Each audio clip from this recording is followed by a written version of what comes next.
Ayo ikut menjadi bagian dari perubahan besar bangsa ini bersama Sahabat Pekerja Indonesia.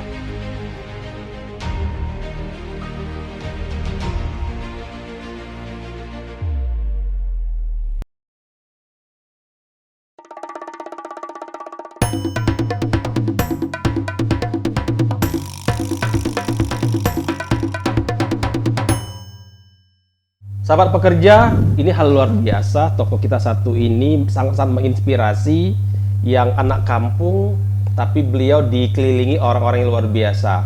Ada ayahnya, ada papanya, ada ibunya, yang itu juga menginspirasi beliau untuk konsisten dan persisten.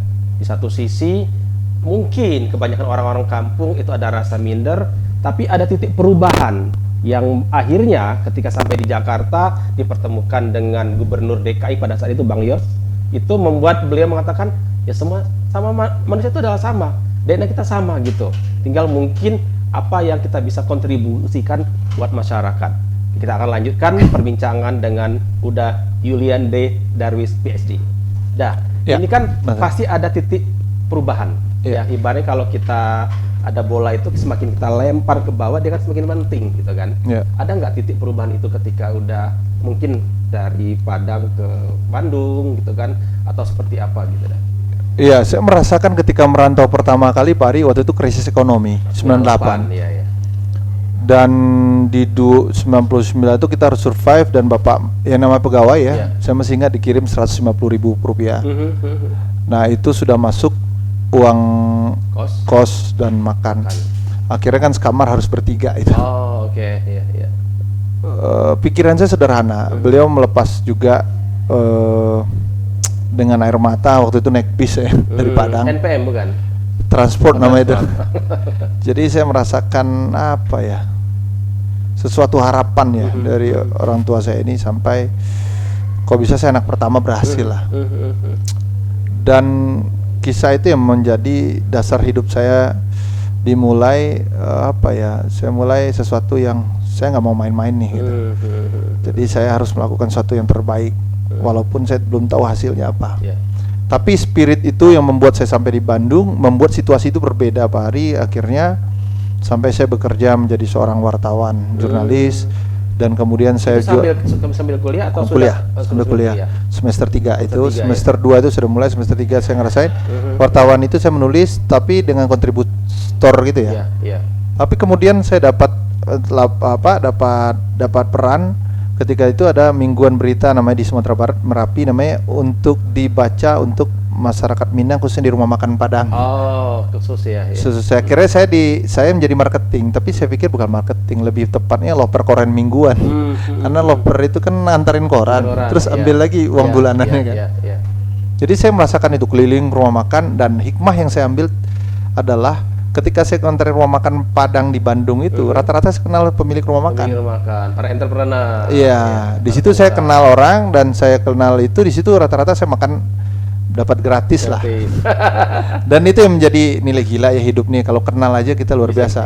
Di filosofi saya sederhana aja, kalau kita masuk rumah orang, kalau kita nggak kenal masuk pasti dianggap maling. Tapi kalau kita kenal, dijamu kita bukan dikasih makan. Betul. Nah, artinya Allah menciptakan tuh ya silaturahim lah. Makanya saya dulu saya pertama bikin Facebook, walaupun Facebook ini nggak ada lagi. Kekuatan saya silaturahim, punya niat satu hari tambah teman baru satu orang. Satu orang nih. Jadi 1 tahun minimal teman baru saya 365 orang. Nah, itu filosofi yang saya jalankan waktu di kampus.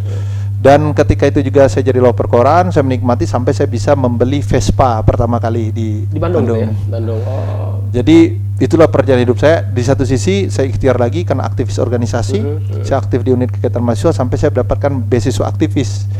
Lumayan itu, melebihi uang bulanan saya yang sudah 150 jadi 250. Beasiswa itu saya masih ingat dapat 360.000 sebulan. Plus dapat yang dari loper koran tadi. Dapat belum lagi yang loper koran. Disitulah saya berani menemani, bahkan bertaruh dengan seorang orang. Akhirnya saya berkali mentraktir orang setiap malam minggu. Biasanya kan kita mikir. Iya. Perjalanan hidup ini kadang saya memikir begini. Nggak ada yang kira-kira orang tuh langsung jadi gitu. Betul.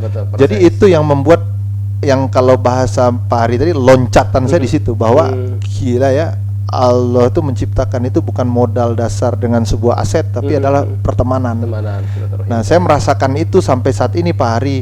Kalau ketika sesuatu yang teman itu kan datang dan pergi kan, artinya dia itu akan kelihatan siapa yang setia sama kita atau yang tidak setia, tapi kita nggak bisa paksa, itu kan pikiran dia. Dan ketika kita sakit, susah, siapa yang dampingi kita akan tahu. Ya, itu mah teman sejatinya di Teman situ, ya. sejati. Nah, makanya saya pikir gini, jangan memaksakan pikiran kita untuk sama dengan pikiran orang. Oke. Harus mengerti juga pikiran orang seperti apa. Nah, dalam ketika di Bandung jadi aktivis kampus itu yang saya rasakan sampai saya jadi ketua organisasi, Nale UNED kegiatan mahasiswa, Persekjen Forum Komunikasi Urga Mahasiswa, sampai ketua forum seluruh UKM itu, sampai saya didaulat jadi ketua presidium Forum Gabungan Keluarga Mahasiswa atau presiden mahasiswa istilah kerennya dulu. Dipilih oleh teman. Jadi tidak ada modal capital, artinya harus ada budget untuk jadi seseorang. Praktis enggak bisa. Jadi perjalanan hidup inilah kekuatan gila ya kalau kita bisa berkolaborasi. Kalau anak milenial sekarang adalah collab. Ayo ikut menjadi bagian dari perubahan besar bangsa ini bersama Sahabat Pekerja Indonesia.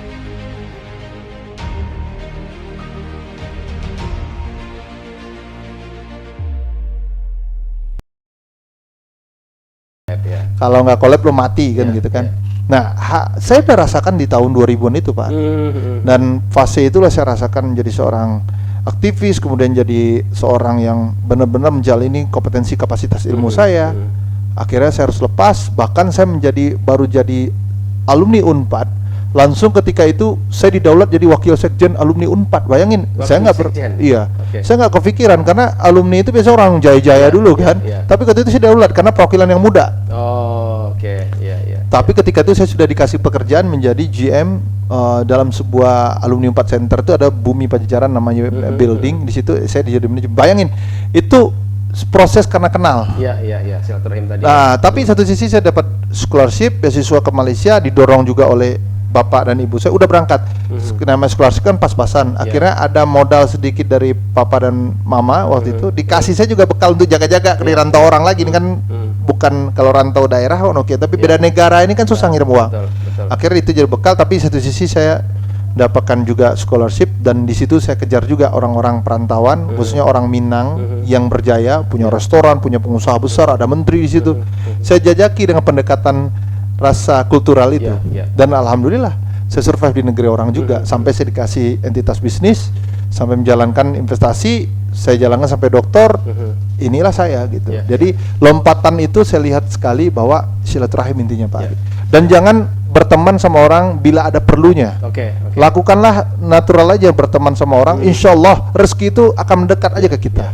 Dengan cara berbagai macam cara Allah untuk mendekatkan itu. Itu prinsip yang saya jalani sih Pak Ari. Dah, kan sebelum kita ke Malaysia nih dah, kita balik lagi ke D3 menuju S1. Ini kan berbeda ya, satu teknik informatika. Ini ke jurnalis kan satu hal yang berbeda, kok bisa switch itu karena apa tuh dah?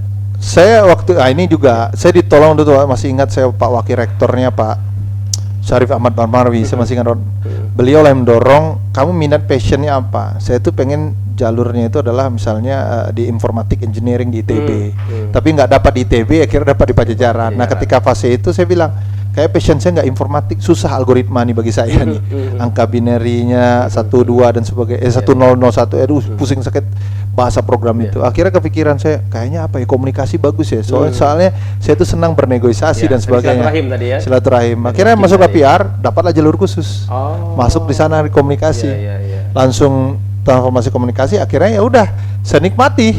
Dan ternyata Fakultas Komunikasi itu adalah fakultas satu-satunya negeri di Indonesia adalah Pajajaran. Nah spesifiknya lebih ukur lagi. Nah situlah saya menjalani passion itu, dan alhamdulillah jalan Allah ini membuat situasi hari ini ilmu itu sangat bertumbuh kembang. Dan dahsyat sekali kalau kita urai banget, semuanya bisa dikategorikan komunikasi. Begitu. Berarti memang walaupun kita awalnya tidak merasa nyaman, tapi ketika ada peluang lewat silaturahim tadi, jalur agak sedikit mulus lah gitu kan. Pilihan-pilihan seperti itu. Betul. Makanya saya bilang orang menganggap, saya bilang mati itu pasti, siapapun agamanya mengajarkan orang itu pasti akan meninggal. Tapi bahagia itu selalu bilang pilihan. Makanya ketika ada memilih, kalau nggak bahagia, pilih lagi yang bikin bahagia apa. Nah itulah yang membuat pilihan itu. Jadi jangan meratapi atau menyesali. Kebanyakan sekarang kan begitu, meratapi, menyesali dan sebagainya. Itu salah menurut saya. Anda yang memilih kok, kenapa Anda nggak bahagia gitu. Gitu sih Pak Ari. Berarti setelah dari D3, S1 akhirnya ke Malaysia. Apa namanya? Kenapa ke Malaysia? Nggak, kan masih banyak negara lain. Saya dapat scholarship 2. Pertama di Australia, kedua dari Malaysia. Nah Malaysia ini cepat. Dan itu full board semua saya ditanggung gitu. Dan saya milih udahlah, yang penting saya keluar negeri. Mau di Brunei, mau di Singapura, mau di Malaysia, mau di Thailand, saya berangkat. Saya bilang itu pikiran saya. Kenapa? Saya pengen merasakan yang namanya perbedaan kultural, perbedaan situasi, perbedaan regulasi. Saya merasakan bahwa saya pernah luar negeri. Itu pertama kali saya di luar negeri Pak Ari. Itu pertama kali. Betul. Pertama naik pesawat juga mungkin ke. Iya.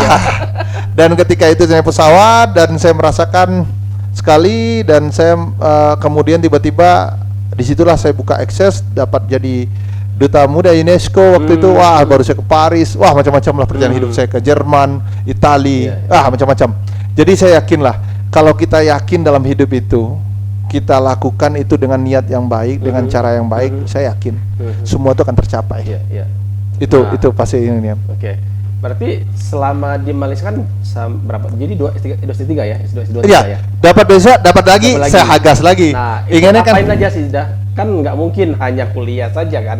Pasti kan kalau namanya Padang, pandai dagang, pasti setiap peluang tuh pasti ada itu ngapain aja dah. Iya, sama seperti yang saya bilang tadi, modal saya adalah silaturahim. Saya mencari teman-teman baru di sana. Saya kenal, masih ingat saya menteri besar, gubernurnya Selangor, menteri ibaratnya gubernurnya DKI di situlah. Saya kenal nama beliau tuh Datuk Sri Kirtoyo, saya kenal sampai kami ke Padang bareng-bareng. Saya silaturahim. Saya sampai Pak Abdullah Badawi itu Perdana Menteri pertama kali datang landing di Sumatera Barat. Waktu itu Bandara Internasional Minangkabau baru buka, Pak SBY bertemu di sana, saya ikut, saya masih ingat itu. Jadi jadi ternyata, jadi tidak harus minder diri kita, aduh jauh banget jarak sama kita, enggak. Kalau kita, saya bilang begini, kalau kita kenal sama kambing, tentu kita jadi pedagang penggembala kambing, baunya bau kambing. Betul. Tapi ketika kulit kambing bertemu dengan kitab suci, misal Al-Quran, kulit kambing itu yang dicium orang, dibersih-bersih, pasti itu. Jadi tergantung dengan siapa kita berteman. Makanya saya bilang, dekatin saja, masa kita nggak cipratan baunya, minimal baunya. Kedua, apalagi rasanya. Nah itu yang harus kita pahami. Jadi jangan pernah, kalau kita pengen sesuatu jangan jauh dari wilayah itu. Ini yang jadi kekuatan saya Ari. Nah selama itu saya 2 tahun tinggal di dormitory, saya dikasih makan 3 kali sehari, bahkan makannya mewah sekali Pak Ari, karena kami setiap malam itu boleh bawa minuman apa saja di restoran itu, restoran kampus, dan itu bisa menjadi contoh pendidikan Indonesia. Jadi kami di dormitory, kami dimakan, wah pokoknya nyucinya pakai nyuci mesin yang sudah ada disediain, terus apanya, wah saya hidup benar-benar nggak mikirin lagi deh. Udah ada untuk hidup aja, udah nggak cukup lah. Nah tinggal uang saku dapat bulanan juga kan. Nah itu yang mungkin kadang-kadang saya beli sesuatu, nanti kalau pulang kampung saya bawa oleh-oleh gitu. Dan sambil silaturahim keliling-keliling, dan saya bertemu teman-teman yang luar biasa, dan semua teman itu jarang, bukan saya nggak mau traktir mereka, tapi mereka semua mentraktir saya gitu. Yang saya bilang tadi, masuk ke rumah orang, kalau kita kenal, tentu orang traktir kita, tapi kalau kenal kita nggak maling. Itu yang saya lakukan. Alhamdulillah perjalanan hidup itu membuat saya bahagia. Sampai saya punya ayah angkat di sana di Malaysia, dia pengusaha bengkel di sana. Bahkan saya dikasih mobil berganti-ganti, mobil mewah, sampai kemarin beliau meninggal ketika tahun lalu di COVID. Saya merasakan kesedihan juga karena beliau juga luar biasa lah kontribusi ke saya ketika saya S3 itu. Saya merasakan ekses Kuala Lumpur seperti apa. Dan inilah perjalanan, saya bilang hidup itu sebenarnya kan titipan sama Allah. Saya percaya itu. Nah, ketika kita dititipkan, kenapa sih kita nggak menitipkan juga pikiran kita kepada orang lain? Mungkin nyambung itu yang menjadi saudara kita. Tidak ada yang membedakan. Jangan beranggapan kita tanpa beda darah, beda status, seolah kita nggak mau berteman sama orang. Jangan. Saya yakin Allah menciptakan berbeda-beda itu menjadi ada sesuatu yang perlu kita ambil nilai yang perlu, yang menjadi kehidupan kita gitu sih Pak Ari. Kalau secara secara pendidikan antara Malaysia sama Indonesia itu apa sih bedanya dah?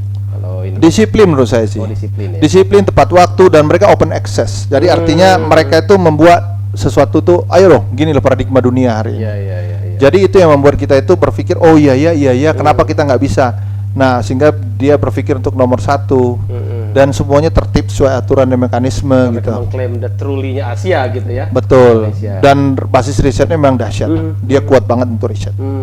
Risetnya benar-benar saya akui bahwa serius untuk Iya, itu. iya. Jadi tidak hanya setengah-setengah, totally gitu. Dan kita merasakan hasilnya begitu. Artinya untuk negara di Indonesia, negara kecil Malaysia ini, cara berpikir sudah global. Ya. Warga negaranya sudah karena disiplin, kan kalau orang disiplin itu kan berarti dia tahu harus ngapain, Ya. apa yang harus dilanggar, apa yang tidak itu dia tahu. Gitu. Betul. Kalau kita kan semua dilanggar gitu Betul. kan. Ya, baik. Sahabat pekerja, ini semakin menarik. Ternyata salah satu kunci yang selama ini udah Anda lakukan itu adalah silaturahim, memperbanyak networking. Tidak hanya jago kandang di Sumatera Barat, tidak hanya dijago di Bandung, di Unpad saja, tapi ketika di Malaysia, di negeri rantau yang beliau sama sekali mungkin tidak kenal siapapun, ya, itu beliau juga lakukan silaturahim, bahkan punya bapak angkat dan lain-lain. Artinya, ketika kita dimanapun kita berada, kuncinya adalah bagaimana kita bisa silaturahim. Jangan kemana-mana, tetap di OPEK, obrolan pekerja.